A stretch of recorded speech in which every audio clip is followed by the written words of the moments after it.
While there, he will meet with the Prime Minister, conduct a multilateral roundtable discussion with Caribbean leaders, and will deliver remarks on the U.S.-Caribbean relationship. On January 23rd, Secretary Pompeo will then head to Miami to meet with Governor DeSantis. The secretary will travel to Bushnell, Florida as well to deliver a speech on President Trump's foreign policy before returning to Washington, D.C. And I owe you a response on that. One more. This Sunday, January 19th, we will celebrate the 60th anniversary of the Treaty of Mutual Cooperation and Security between the United States and Japan. The signing of this treaty on January 19th, 1960, codified the U.S.-Japan alliance. We commemorate our mutual and unwavering commitment to values such as democracy, respect for human rights, and a rules-based international order. The U.S.-Japan alliance has played and will continue to play an integral role in ensuring the peace and security of our two countries and realizing our shared vision of a free and open Indo-Pacific. Our alliance is stronger, broader, and more essential today than ever. And last announcement, a pitch really. One of the most important ways the State Department serves the American people is through issuing passports. Last year, we issued more than 20 million of them as a part of our commitment to U.S. travelers. Most people aren't thinking of getting a passport for their summer vacation in the middle of winter, but they should be. Applying during the winter season when there is less demand means faster processing times. This winter, we're pleased to host special passport acceptance fairs at our passport agencies across the country. We're also accepting passport applications at travel and adventure shows around the country from January through March. These events are open to the public and will be a perfect time to apply for passports for both adults and children. You can check out travel.state.gov for more information and also follow our winter passport campaign on Facebook, Twitter, and Instagram at TravelGov. So beat the summer rush and apply for your passports now. With that, I'll introduce our briefer this morning. Special Representative for Iran, Brian Hook, joins us here today to discuss the latest on our Iran policy and to make an announcement of his own. Brian. Good morning. First, I have an update on our maximum pressure campaign, and then I will discuss the various crises that today the regime in Tehran is struggling to manage. Secretary Pompeo repeatedly promised that he will hold the Iranian regime accountable for its human rights violations and for its treatment of the Iranian people. Today, we are continuing to deliver on this promise. The United States is listing IRGC Brigadier General Hassan Shavarpour under Section 7031C visa sanctions. General Shavarpour committed gross violations of human rights against protesters in Mashhad. He oversaw the massacre of 148 helpless Iranians in the Mashhad region last November. General Shavarpour was in command of units responsible for the violent crackdown and lethal repression around Mashhad. This is the first designation on an Iranian regime official being taken under the State Department authority from Section 7031C authorities. This action taken today was made possible through the information we received on the tip line that the Secretary established. The Iranian people have now sent us over 88,000 tips through the tip line that the Secretary established back in November. We use this information to expose the criminality of the regime and to hold violators accountable. Since the violent crackdown on protests last November, the United States has sanctioned 2 judges and 8 other regime officials for their roles in brutalizing the Iranian people. We are continuing to review all information we receive from the Iranian people, and we will continue to hold more regime officials responsible for human rights violations. Over the past week, many Iranians took to the streets again to protest a corrupt government that lies to them. President Trump recognized their courage with his tweets in Farsi this past week, standing with the Iranian people. We call on all nations to join our lead, particularly by sanctioning Iranian officials for human rights violations. The Iranian regime is in a deep economic crisis. Back in May of 2018, shortly after leaving the Iran nuclear deal, Secretary Pompeo said that we will deny revenue to Iran's clerics, who use it to fund terrorism and violence across the region. He said that Iran's expansionist foreign policy would no longer be cost-free, and that the economic price would be severe. We have succeeded in raising the costs for Iran, and the regime is badly managing an economic crisis of its own making. The sanctions we have imposed are the toughest ever. They are making an enormous difference, and the Iranian people are rightly blaming their own government for 40 years of corruption, mismanagement, and kleptocracy. Iran's oil exports are down by more than 2 million barrels per day, reducing Iran's revenue from oil by more than 80%. This amounts to a loss of around $50 billion annually. Last month, President Rouhani admitted that Iran had lost $200 billion from U.S. sanctions since their reimposition. Iran is also facing a banking crisis, with roughly half of all bank loans in arrears. More than one in 4 young Iranians is jobless. Inflation is at 40%. Today, the question that people are asking is whether the regime has the competence to avoid a banking disaster and hyperinflation. The Iranian economy this year could contract by as much as 14%. The regime is also facing a budget crisis to fund its new 2020 budget, which comes out in March.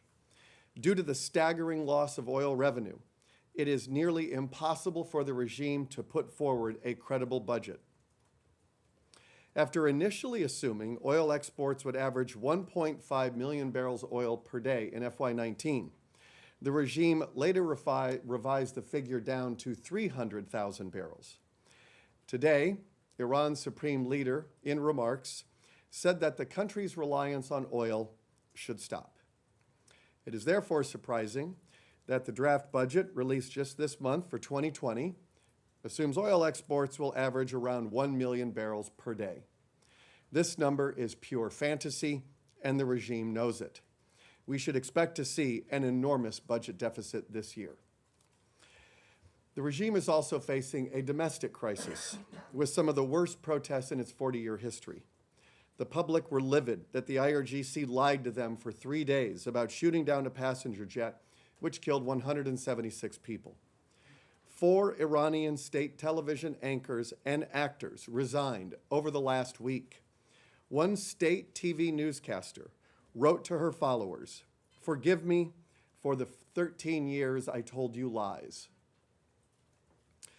The regime has elections coming up next month, and these elections are a charade. Of the 247 sitting parliamentarians running for re-election, 90 were disqualified by an unelected guardian council. The same council also disqualified 9,000 of the total 14,000 candidates. The Iranian people know they have little to say in these sham elections, which are meant to deceive the world that Iran is a republic and not an autocracy. And finally, Iran is facing a diplomatic crisis as its isolation deepens. We were pleased to see the United Kingdom, France, and Germany initiate the Iran nuclear deal dispute resolution mechanism earlier this week. Prime Minister Johnson called to replace the Iran nuclear deal with a new deal, which we very much support. Yesterday, President Rouhani made veiled threats against European troops. Today, the Supreme Leader Khamenei lashed out against Europe for standing up to Iran's nuclear blackmail. As long as the regime threatens the world, it will become further isolated. Until Iran behaves like a normal nation, its isolation will only deepen. Happy to take a few questions. First, let me just say that the removal of these screens here is, I saw you looking. it's an improvement.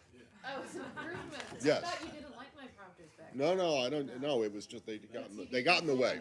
Now I have a A couple clear things. line of sight, Thank a you. target. Yeah.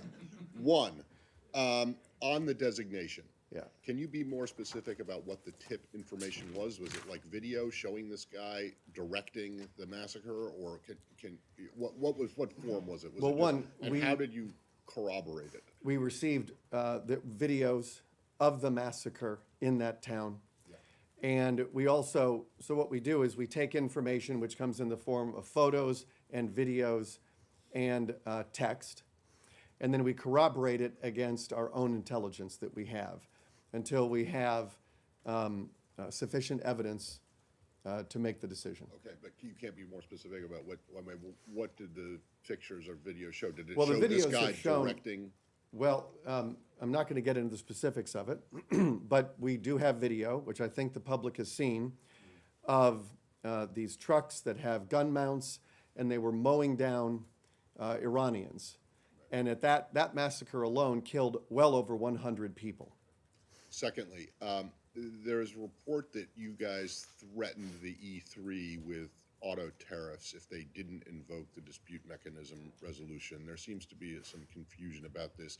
Is that true? Did you or someone else in the administration in this January 8th phone call with the E3 make that threat? And then lastly, later this month, the remaining waivers for the nuclear cooperation expire. Can you give us some insight as to what the administration is thinking in terms of either revoking them or not renewing them or extending them? And then sorry, this is for Morgan. Can you come back to the podium after he's finished and take a question or Not two? today, but let's get through. We have to get off the stage pretty quickly because the secretary's speaking, so let's try to. On the question about auto tariffs, we don't comment on bilateral deliberations, so we don't have any comment. Well, Can't confirm or deny it. Well, but this is not bilateral. This was Well, you could call it quadrilateral, but we don't comment on those sorts of things, and we also don't preview decisions on things like waivers. Nadia? Thank you. The UK government has now listed Hezbollah as a terrorist organization, both political and military wing. Is this in coordination with the US? Is this as a pressure? You pressure the UK government? How do you see that? Well, we'd like to congratulate the United Kingdom for announcing today that it has designated the entire Hezbollah organization as a terrorist group and frozen its assets. There is no distinction between Hezbollah's political arm and its military arm. I remember when I was negotiating with the E3 on trying to fix the deficiencies of the Iran nuclear deal, this was a regular topic of the need to be designating Hezbollah in its entirety. We're very pleased to see the United Kingdom took that step. Saeed? Yes, thank you. Sir, in an interview yesterday with Orient Television, you stated 4 points for a new deal. One of them, no enrichment whatsoever. Now, we're a bit confused on this because there's nothing in the UN, whatever, discussions and so on, that dictates that there should be no enrichment for Iran whatsoever, uranium enrichment. Well, the UN Security Council in, I'm going to say 2006, 2007, passed a resolution prohibiting Iran from enrichment. That is the UN standard that the Iran nuclear deal abandoned, and that was a mistake. And so what Secretary Pompeo announced in May of 2018 with his 12 demands is that the world needs to restore the standard of no enrichment, which was passed unanimously by the UN Security Council. It should never have been given away in negotiations with the Iranians on the Iran nuclear deal. And so we think that's the right standard. And if you're able to accomplish that, it moots the question of breakout cycles. And once you then allow enrichment, you start having these discussions about breakout cycles. And so the United Arab Emirates, we think, showed leadership in the region during the Bush administration when we negotiated the 1-2-3 agreement, where the UAE has peaceful nuclear power without any enrichment. More than half of the countries in the world today that have peaceful nuclear power do not enrich.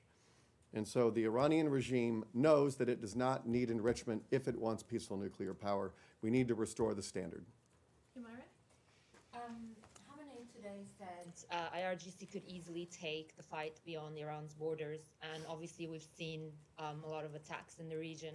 What is your response to those who say that your maximum pressure is making Iran more aggressive? And since you won't change course on that, should the region brace for more hostilities in the coming months? Well, there have always been hostilities in the region. Sort of a question suggests that things have been quiet before we targeted Qasem Soleimani. So Iran has been running an escalatory, expansionist foreign policy for 40 years. They're not used to being told no, and President Trump is standing up to them in ways that have no historic precedent. The regime doesn't like it, and so we're not surprised to see the threats that the Supreme Leader makes. This is standard talking points for the regime. But what we saw after the Soleimani strike, that Iran said that this concludes the retaliation for Qasem Soleimani. They appear to be standing down for now. But we have the combination of maximum economic pressure and restoring deterrence by the credible threat of military force, if attacked, is going to do more to advance peace and stability in the region than a policy of accommodation with the regime. Iran was able to run an expansionist foreign policy under the Iran nuclear deal. Their expansion was funded by the Iran nuclear deal. Rich?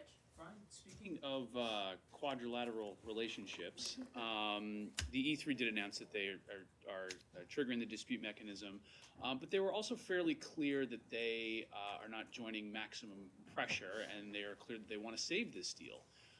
Do you think that the E3 have gone far enough?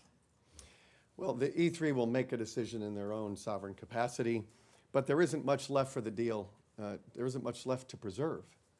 The Iran deal has been violated 5 times by this regime, and I think it was Zarif who said that they will no longer honor additional restrictions, and so there isn't much left of the deal, and it starts to expire in October. We're only 10 months away from the UN arms embargo on the world's leading sponsor of terrorism expiring. And so that will allow countries like Russia and China to sell conventional weapons to Iran. And this is something which the UN Security Council is going to have to address. Initiating the dispute resolution mechanism could, if brought to its logical conclusion, lead to the snapback of UN sanctions. But that's going to be a decision that the E3 make. The president has called on the E3 to leave the Iran nuclear deal and join his efforts to get to a new deal that we are highly confident will do much more to deter Iran from ever getting a nuclear weapon than the Iran nuclear deal. So we need to, as I said, restore that standard of no enrichment, and we also need to go beyond just the nuclear threat. We need to look at the regional aggression, the ballistic missile testing, missile proliferation, and hostage taking. Sean? Thanks. I was wondering if you could provide clarity on recent reports regarding the U.S. relationship with the exiled opposition. There have been a series of reports saying that the United States has advised its embassies not to have contact, particularly with the MEK, noting that they may not have the greatest support within Iran's borders, and that had been superseded. What's the directive now? Are you comfortable with U.S. embassies and other American officials meeting with the exiled opposition? What are the guidelines on that?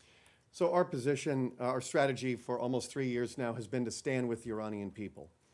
And the most recent cable that went out made very clear that we encourage our embassies and posts around the world to actively engage with the Iranian diaspora.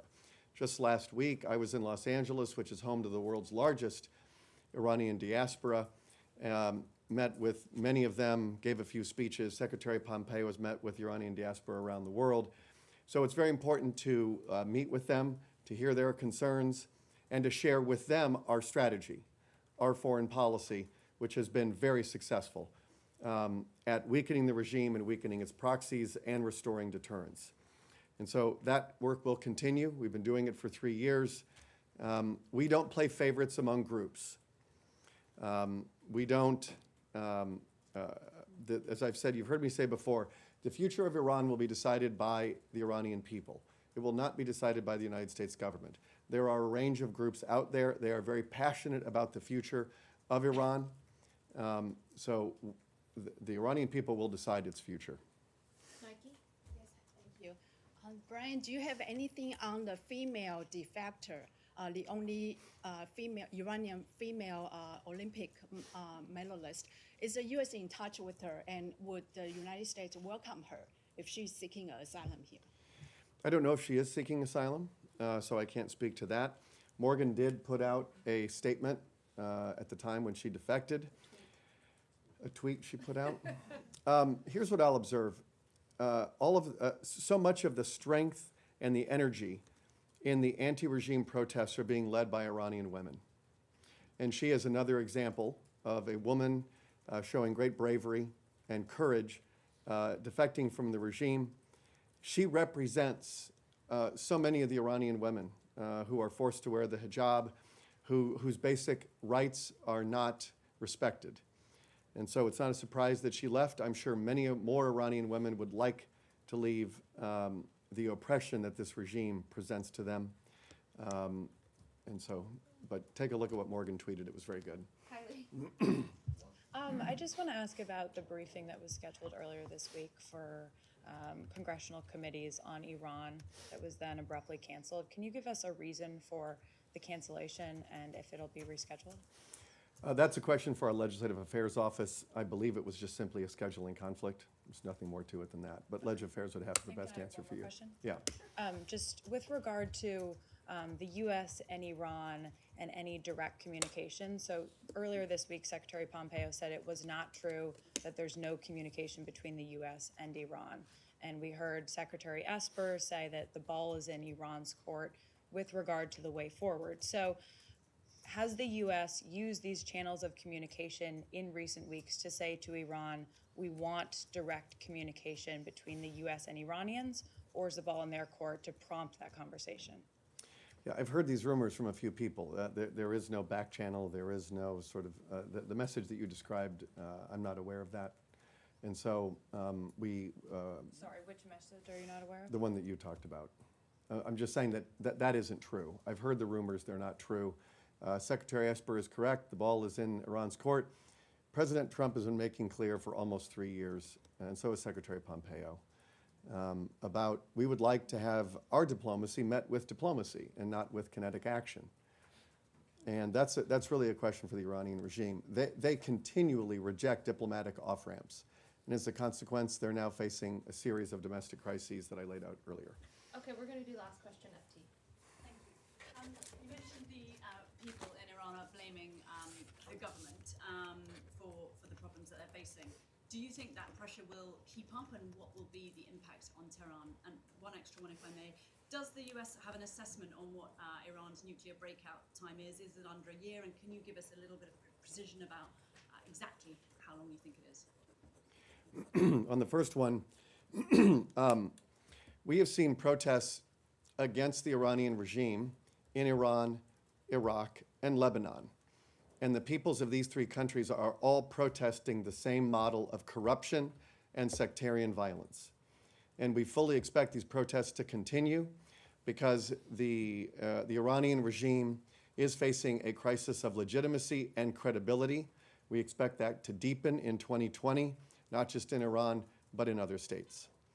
On the breakout, your question kind of makes my point. If we can get to no enrichment, we don't need to worry about breakout cycles. And that really is the problem, is once you concede that Iran can enrich, you're always going to be in this discussion of how strong is the inspections regime and how close are they to a nuclear breakout cycle. If we can get to no enrichment, which we need to do, because Iran will never be allowed to get a nuclear weapon, that is the best way to accomplish it. Okay. And the specific answer is a question for our intelligence community.